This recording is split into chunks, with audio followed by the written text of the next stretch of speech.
I am here with an all-star, I'm calling it all-star trifecta. We have Senator Alan Simpson, we have Erskine Bowles, and Lloyd Blankfein of Goldman Sachs. We're going to talk deficit. We're going to go inside Washington and inside Wall Street for just about as long as they're willing to stay. Gentlemen, thanks for joining us. Thank you. Pleasure. Erskine, I want to start with you. You made a comment before we came on that said they didn't talk about the fiscal cliff or Social Security in the presidential debate. What does that tell you about the state of discussion about the issue of the deficit and the entitlement problems in this country? People are never going to understand how critical this particular time in history is. We have $7.7 trillion worth of economic events that are going to hit America in the gut in December. And in Washington, they're doing nothing about it. Nothing about it. We should be asking these guys running for president and every guy running for Congress, what are you going to do? What kind of steps you're going to take? You know, if we do nothing, next year, you'll have the rate of growth slow to somewhere like 3 to 5%. You'll have unemployment go up another 2% to around above 9%, and 2 million more people will lose their jobs. And we're doing Senator, nothing about it. if you were in a position now to be advising both candidates, what would you have them say now about the deficit, particularly in light there's a vice presidential debate this evening? What would you like to hear from them? Well, I think you'd want to tell them what $1 trillion is. I know that's a silly exercise. Just say, well, let me tell you something about us, this country. If you spend $1 a second, you wouldn't hit $1 trillion for 32,500 years. And if you spend $1 million a day since the birth of Christ, you wouldn't be at $1 trillion. And the Big Bang Theory of the universe happened 13,600,000,000 years ago. That ain't even close to $1 trillion. We owe 16 of those babies. So start thinking, and then you're going to borrow $3,600,000,000 a day, every day. You're going to do that today, tomorrow. Every buck you spend, you borrow 41 cents. And I would say, well, one of you let a peep out of yourself of what you're going to do about that and to restore the solvency of Social Security without letting the AARP tear your leg off or Grover Norquist on the other side rip the other leg. I want to stick with you, Senator. Is your criticism equal for both parties? Is one of them worse? No, you bet. They're both in this.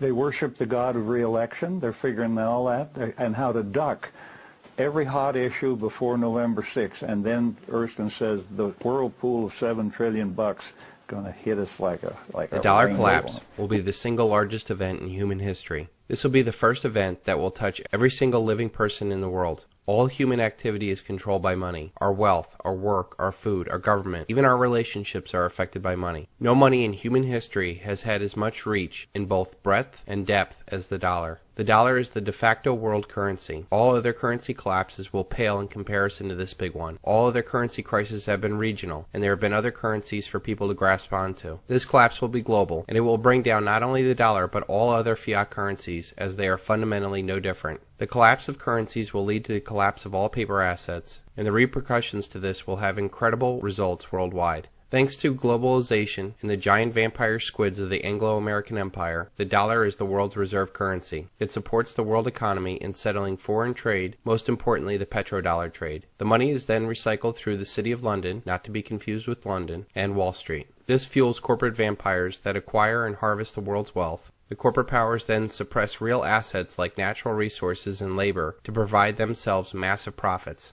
This fascist, statist, collectivist model provides the money into the economy to fund an ever-increasing federal government. The government then grows larger and larger, enriching its minions with jobs to control their fellow citizens. Finally, to come full circle, the government then controls other nations through its military-industrial complex. This cycle will be cut when the mathematically inevitable collapse of the dollar happens. In order for our debt-based money to function, we must increase debt every year in excess of the debt and interest accrued the year before, or we will enter a deflationary death spiral. When debt is created, money is created. When debt is paid off, money is destroyed. There is never enough to pay off the debt because there would not be $1 in existence. We are at a point where we will either default on the debt or create more money in debt to keep this cycle going. The problem is, if you understand anything about compounding interest, we are reaching a hockey stick moment, where the more debt that is incurred, the less effective it is, and this leads us to hyperinflation. There are only two actors needed for this hyperinflation: the lender of last resort, the Federal Reserve, and the spender of last resort, the government. These two can and will blow up the entire system. The one characteristic about a country that debases its currency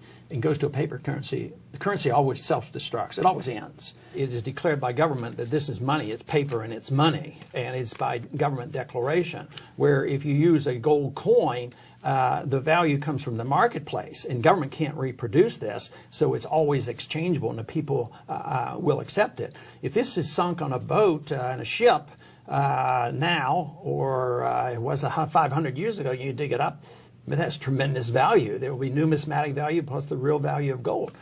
This sinks, you put it to the bottom, and who cares? Is God's money. It's money made by God. And then in 1971, the U.S. government under President Nixon took God's money and turned it into man-made money. Never in the history of the world has this ever happened. In 1971, the U.S. and Nixon convinced the entire world to replace gold and silver with paper money. This stuff.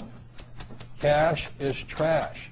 So the reason we have so much volatility in the world today is historically, since the time of the Romans and the Greeks and the French and the English and the Germans, every time they have taken God's money, like silver here, and replaced it with man-made money, there's been economic volatility.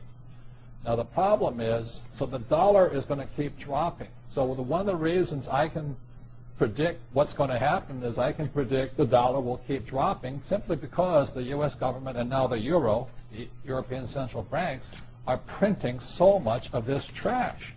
So you'll see gold going up in price, oil going up in price, real estate going up in price, because this is trash. So that's what happened in 1971, has happened throughout history. And the reason this current election doesn't make any difference is the only person they can put this back in place is a strong, charismatic leader. People like Julius Caesar, Napoleon. That's why they were such great leaders, was they actually replaced this with this. So there will be more this printed than ever before, which means the dollar keeps coming down and other things keep going up. And that's really what's going to happen. Cash is trash. Cash is trash. Cash is trash.